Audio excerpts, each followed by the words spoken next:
is a pleasure to start the early day walking our boardwalk and through our swamp and seeing the beauty of nature throughout.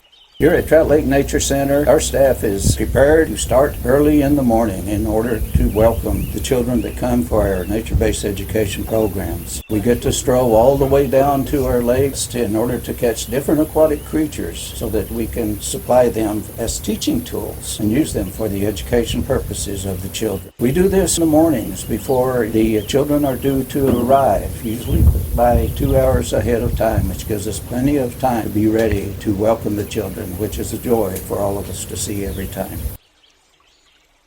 This is one of the favorite insects of all the children that visit us in the aquatic family. This is called the water scorpion.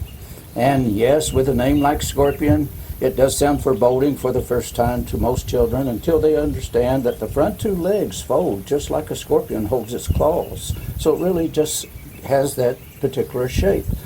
And it has a long tail, but the tail is not a stinger. Water scorpions do not sting, and they do not bite.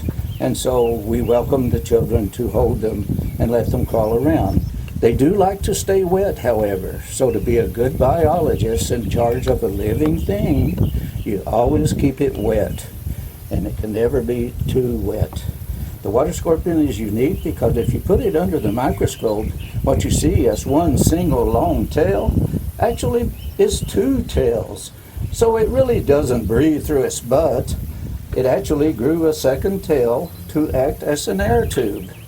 And that makes it very unique, and we like to show it as an example of adaptation of nature. These small fish are among the smallest actually that you'll find in our swamp here at Trout Lake Nature Center. These are called mosquito fish, and they actually play an important role in our environment. They eat mosquitoes when they are in the larva stage, before the mosquitoes can turn into adults, which will bite us.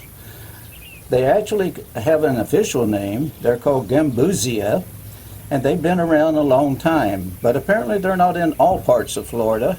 We have a great environmental advantage here with a healthy population of Gambusia in our swamp. And it is noticeable when you walk our boardwalk that we have fewer mosquitoes than what you will find in the woods. These small critters are aquatic invertebrates, and yes, they are damselfly larvae. The damselfly are like the small dragonflies that you probably often see, the most common being the blue dragonfly that you see oftentimes. They live a very brief existence, actually. They live a long time as bugs in the water, like you're looking at here, for up to 3 years, depending on species. But then when they emerge to become damselflies, they will live 1 to 3 months as an adult.